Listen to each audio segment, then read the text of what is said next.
రాష్ట్ర విభజన జరగక ముందే ఎస్సీ వర్గీకరణ జరగాలని మాదిగ సేవాదళ్ డిమాండ్ చేసింది. మాదిగ సేవాదళ్ నాయకులు సుధాకర్ మాదిగ మీడియాతో మాట్లాడుతూ ఎంఆర్పీఎస్ వ్యవస్థాపకులు మందకృష్ణ రాజకీయ స్వార్థంతో పనిచేస్తూ మాదిగలకు అన్యాయం చేస్తున్నారని ఆరోపించారు. కనుక కేంద్రం స్పందించి రాష్ట్ర విభజన కంటే ముందు ఎస్సీ వర్గీకరణ చేపట్టాలని సూచించారు. మరి తెలంగాణ ఉద్యమంలో చేరి తెలంగాణ అమరవీరుల తల్లులు కడుపుకోత అని చెప్పి ఈరోజు సభ పెడుతున్నాడు హైదరాబాద్లో. అయితే అమరవీరులు మేము తప్పపట్టలేదు, కానీ మరి మాదిగల కోసమే పనిచేయాల్సిన కృష్ణమాదిగ గారు ఈ రోజున ఉద్యమాన్ని పక్కన పెట్టి తెలంగాణ ఉద్యమం అనేది కేవలం బాడు కోసమే ఈ రోజున ఉద్యమాన్ని నడుపుతున్నాడు. ఈ రోజున మాదిగ అమరవీరుల యొక్క త్యాగాలు ఫలితాలు దక్కాలంటే విభజన కంటే ముందు వర్గీకరణ జరగాలని చెప్పేసి మాదిగ సేవాదళ ఆధ్వర్యంలో 1,00,000 సంతకాల సేకరణ చేస్తున్నాము. ఈ 1,00,000 సంతకాలను అన్ని రాజకీయ ప్రధాన పార్టీలకి వినతులు ఇచ్చి విభజన అనివార్యమైన పరిస్థితుల్లో ముందు వర్గీకరణ బిల్లు పెట్టించాలని చెప్పేసి ఈ మాదిగల పట్ల రాజకీయ పార్టీలు చిత్తశుద్ధి నిరూపించుకోవాలని చెప్పేసి మాదిగ సేవాదళ డిమాండ్ చేస్తుంది. బ్రాండెడ్ ఐటమ్స్ కు గుంటూరు కేంద్రంగా మారుతోంది. ఇందులో భాగంగా అరండల్పేట 10వ లైన్లో సెంచరీ మ్యాట్రిక్స్ షోరూమ్ను ఇవాళ ప్రారంభించారు. Century matrix marketing GM Prabhakar ముఖ్య అతిథిగా పాల్గొని అరండల్పేటలో ఏర్పాటు చేసిన షోరూమ్ను ప్రారంభించారు. కస్టమర్లకు నాణ్యమైన వస్తువులు అందించడం తమ లక్ష్యమని ఆయన అన్నారు. గుంటూరు ప్రజలు ఈ అవకాశాన్ని సద్వినియోగం చేసుకోవాలన్నారు. Century Fiber Plates started in the year 1988 and we have been looking for more number of sleeve specialist store in Guntur, Vijayawada, entire region of coastal Andhra and as well as entire AP, because more number of dealers are coming forward to open sleeve specialist store. We have two varieties of stores. One is sleeve specialist store, Century, and Century Comfort Store. So the idea is to increase the high-end mattresses sale. పాత గుంటూరు బాలాజీ నగర్లోని Sai Aditya public స్కూల్లో ఈరోజు ఉచిత వైద్య పరీక్షలు నిర్వహించారు. ఆర్య సమాజం retro foundation ఆధ్వర్యాన ఈ కార్యక్రమం జరిగింది. ఖరీదైన వైద్యాన్ని పేదలకు ఉచితంగా అందించే లక్ష్యంతో ఉచిత వైద్య పరీక్షల సదుపాయం కల్పించినట్లు Aditya public school director Srinivas, Arya Samaj ప్రతినిధులు లక్ష్మీనారాయణ తెలిపారు. మాజటి మంగపతిరావు, సాయిలక్ష్మి దంపతుల సహకారంతో పాత గుంటూరు ఆదిత్య పబ్లిక్ స్కూల్లో ఉచిత వైద్య పరీక్షలు నిర్వహించారు.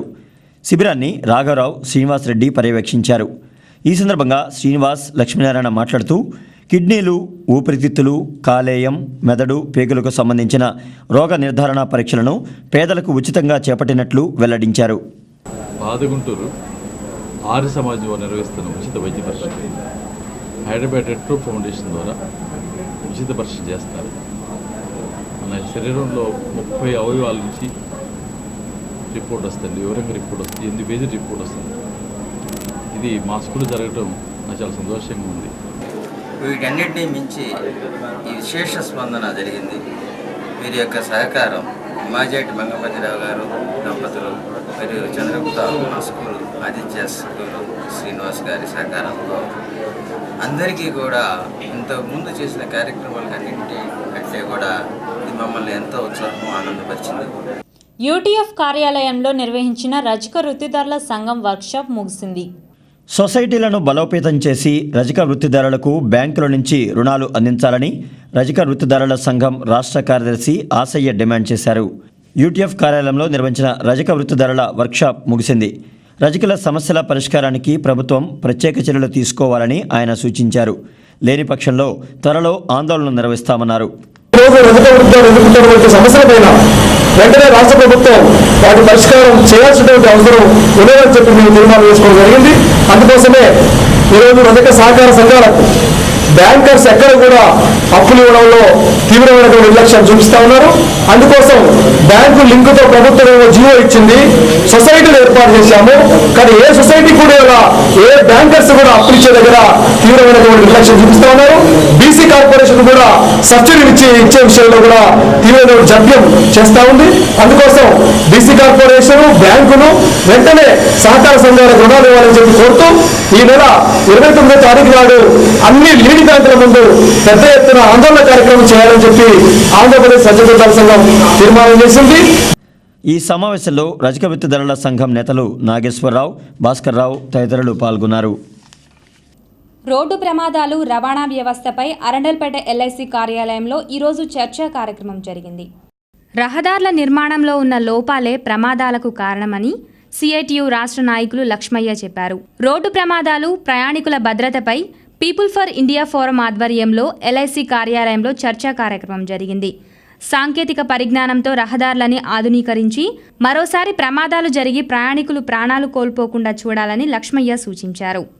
దేశంలో, రాష్ట్రంలో రోడ్డు ప్రమాదాలు విపరీతంగా పెరుగుతున్న ఈ కాలంలో రోడ్డు ప్రమాదాల కారణంగా మరణిస్తున్నటువంటి వాళ్ళ సంఖ్య కూడా చాలా ఎక్కువగా ఉంది. ప్రభుత్వం ప్రకటించినటువంటి లెక్కల ప్రకారమే మన రాష్ట్రంలో ఈ సంవత్సరం 15,000 మంది రోడ్డు ప్రమాదాల కారణంగా మరణించారు. ఇది అత్యంత తీవ్రమైనటువంటి సమస్యగా ముందుకొచ్చింది. ఈ సమస్య మీద పీపుల్ ఫర్ ఇండియా ఫోరం ఈరోజు సెమినార్ నిర్వహించడం చాలా సంతోషించగినటువంటి విషయం. ఈ ప్రమాదాలు జరిగినటువంటి వెంటనే ప్రభుత్వం డ్రైవర్ తప్పిదం వల్ల ప్రమాదం జరిగిందని చెప్పడం, కొన్ని కమిటీలు వేయటం, దాంతో హడావుడి చేసే సరిపుచ్చడం అనేటువంటి జరుగుతున్నది ఇప్పటిదాకా. అందుకని ఇప్పటికైనా ఒక పెద్ద ప్రమాదం బహుశా దేశంలోనే మన జరిగినటువంటి జబ్బర్ ట్రాఫిక్. వార్తలు ముగించే ముందు ముఖ్యాంశాలు మరోసారి. ప్రశాంతంగా కస్తూరిబా సూపర్వైజర్స్ రాత పరీక్ష, పారదర్శకంగా పోస్టుల భర్తీ చేపడతామని ఆర్వీఎం రాష్ట్ర ప్రాజెక్టు డైరెక్టర్ ఉషారాణి వెల్లడి.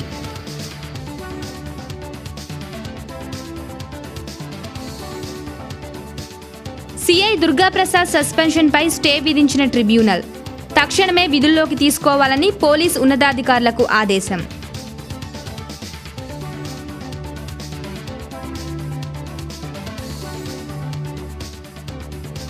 అగ్రహారంలో కన్నుల పండుగ పుష్పయాగం, శ్రీవారిని దర్శించి తరించిన భక్తులు.